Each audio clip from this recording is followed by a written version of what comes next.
Breast cancer का जो incidence है कितना हाई है, कितने लाख कितने करोड़ बात के हर 4 मिनट में एक वुमेन को मालूम हो रहा है कि उनको ब्रेस्ट कैंसर है, और हर 13 मिनट में एक वुमेन मर रहे हैं ब्रेस्ट कैंसर की वजह से, किसी ना किसी का डेथ हो रहा है हर 13 मिनट में।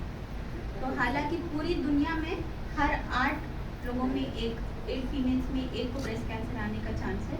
इंडिया का जब देखा जाता है हर 28 मेंबर्स में, यानी ऑलमोस्ट 30 मेंबर में एक को आने का चांस है।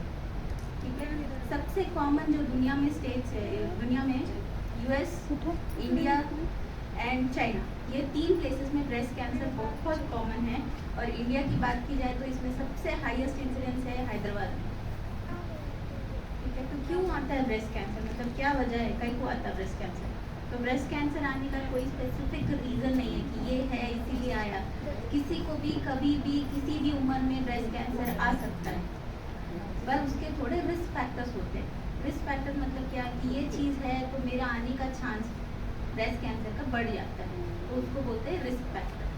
ठीक है, तो ज़्यादा ब्रेस्ट कैंसर किस में आता है? फीमेल्स में आता है, पर ये मेल्स में भी आता है। ऐसा नहीं है कि मेल्स में ब्रेस्ट कैंसर आता नहीं है, मेल्स में भी ब्रेस्ट कैंसर आता है, बट फीमेल्स में जो है ज़्यादा आता है। तो 100 टाइम्स मोर कॉमन है फीमेल में, क्योंकि हार्मोनल चेंजेस होते हैं इसके वजह से। दूसरा है उम्र, एज जैसा जैसा बढ़ती जाती है अपनी, वैसा वैसा कैंसर आने का रिस्क जो है बढ़ जाता है। तो मोस्ट कॉमन जो है 45 से 65 के बीच में कैंसर आने का चांस जो है बहुत बढ़ जाता है। ठीक है, उसके बाद होता है अपना हार्मोनल लाइफ। हार्मोनल लाइफ मतलब क्या, जैसे अपने पीरियड्स होते रहते हैं, तो वो पीरियड्स में जो अपना चेंजेस आता है हार्मोन्स का, उसी को बोलते हैं हार्मोनल लाइफ। कब से शुरू होता है?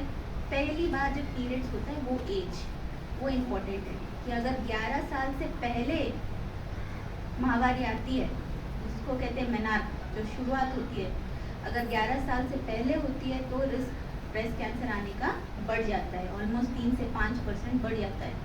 ठीक है, और जैसे जैसे पीरियड्स चल रहे तो इसमें जो है अपने को रुकावट आना ज़रूरी है। जैसे कि रुकावट कब आती है पीरियड्स चलते वक्त? एक, या तो हम प्रेग्नेंट हो जाए या हम दूध पिलाए, तो इन दोनों सिचुएशंस में अपने को रुकावट आती है, अपने माहवारी से रुकावट आती है, ये आना ज़रूरी है। अगर किसी को ऐसा नहीं होता, यानी कि किसी के बच्चे नहीं हैं, तो उनका ब्रेस्ट कैंसर आने का रिस्क जो है बढ़ जाता है।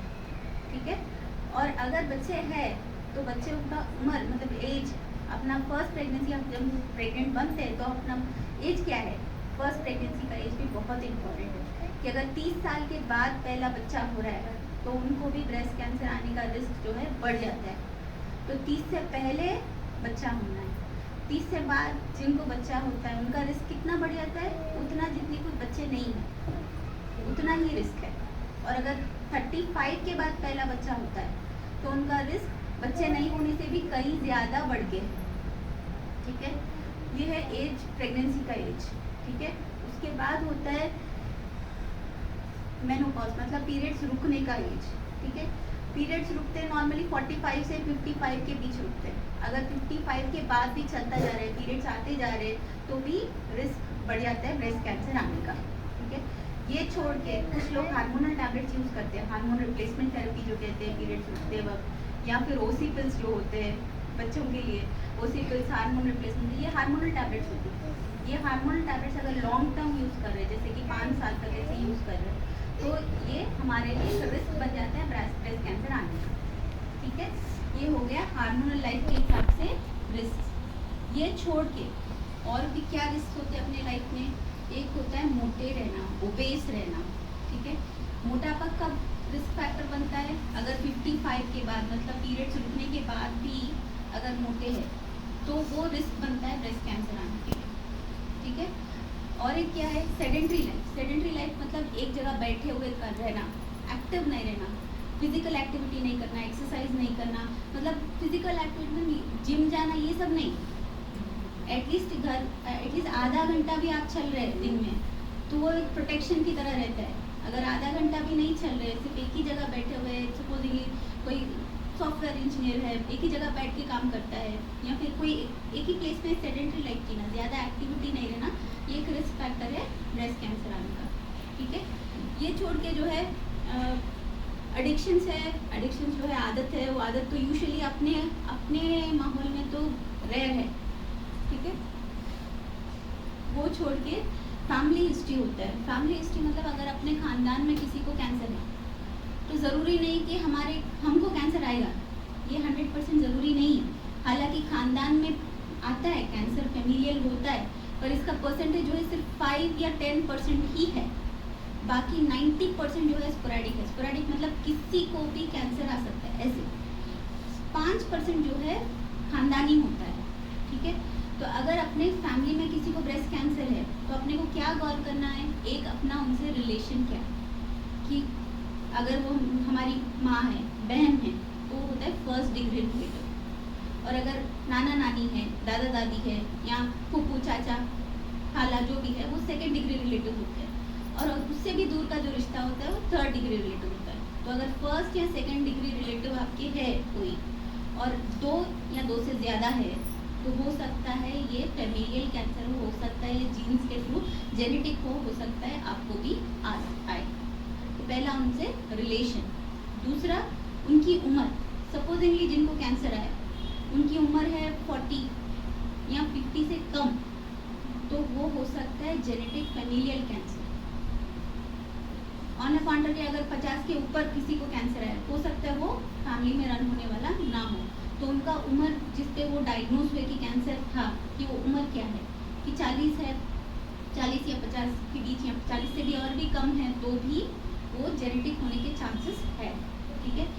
और एक क्या है, सिर्फ ब्रेस्ट कैंसर नहीं, सपोजिंगली किसी खाला, किसी फूफू को ओवरी का कैंसर है, और किसी फूफू या खाला को ब्रेस्ट का कैंसर है, तो भी वो जेनेटिक हो सकता है। कि ऐसा नहीं कि सिर्फ ब्रेस्ट का ही रहे खानदान में, किसी को ब्रेस्ट का है, किसी को ओवरी का है, ये दोनों ही इम्पोर्टेंट है। या फिर किसी एक में दोनों है, ब्रेस्ट एंड ओवरी दोनों का कैंसर है, तो भी वो खानदानी हो सकता है।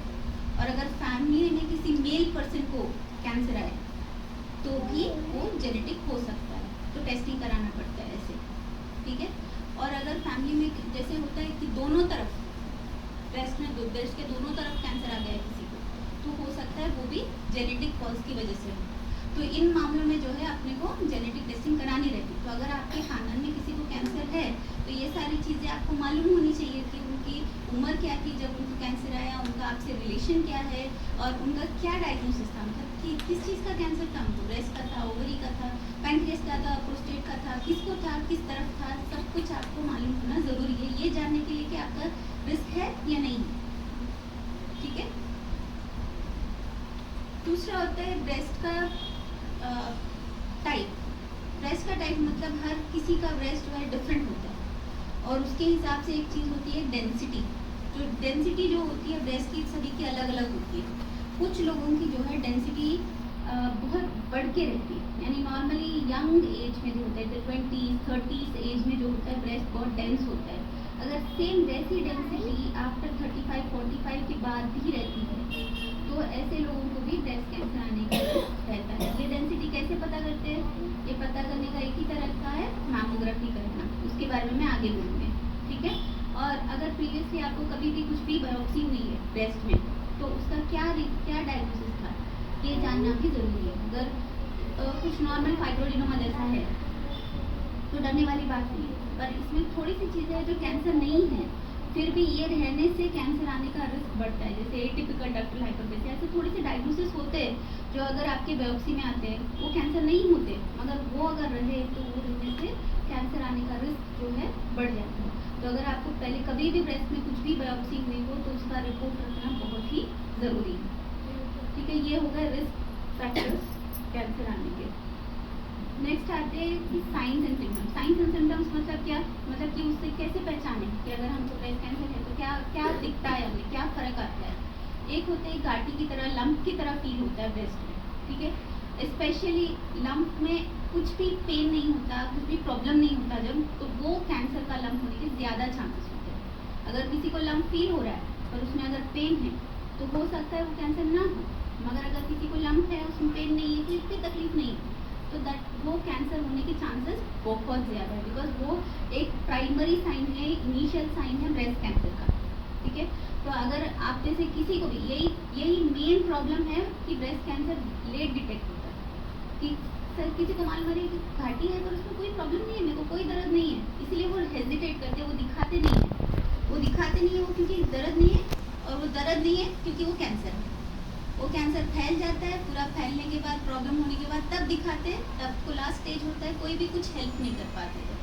तो अगर कोई घाटी महसूस हो रही है, अगर उसमें कोई तकलीफ नहीं है तो सस्पेक्ट करो कि ये कैंसर है और आप दिखाना ज़रूरी है, ठीक है। तो ये पहला साइन है ब्रेस्ट कैंसर का, यानी कि एक लंप, एक घाटी रहना जिसमें किसी तरह की तकलीफ नहीं रहना, ठीक है, जैसे कि पेन नहीं है, जैसे कोई खुजली नहीं है, कुछ भी प्रॉब्लम नहीं है, सिर्फ ये घाटी है, तो ये कैंसर का एक साइन है, ठीक है।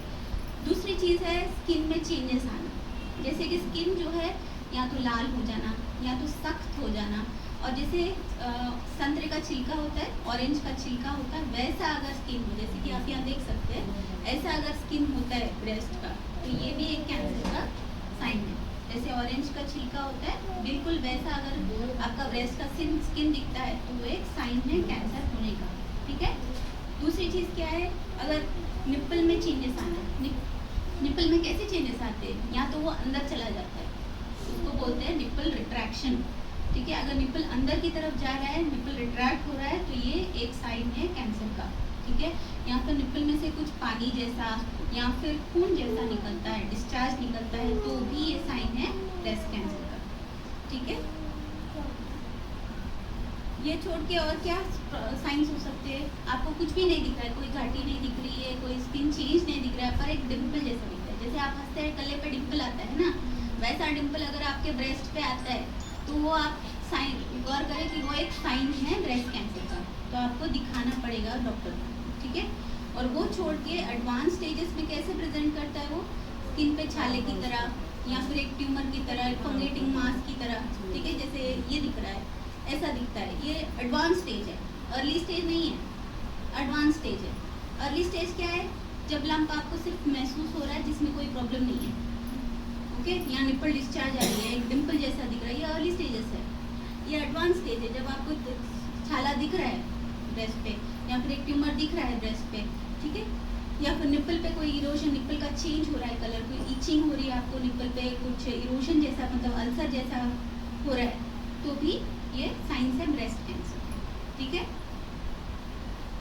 तो ये वही सब है, फिर से एक घाटी होना, स्किन में चेंजेस आना, जैसे कि स्किन थिक हो जाना, लाल हो जाना, या ऑरेंज का स्किन जैसे होता है वैसा, और स्किन दिखना, या एक डिम्पल दिखना स्किन में, निप्पल में डिस्चार्ज आना, चाहे वो वाटरी डिस्चार्ज हो या खून जैसा डिस्चार्ज हो, कुछ भी, निप्पल से डिस्चार्ज आना, निप्पल अंदर की तरफ खींचा जाना, और निप्पल का जो है कलर चेंज होके ऊपर एक छाले के जैसा बनना, ये पूरे ही साइंस है ब्रेस्ट कैंसर, ठीक है।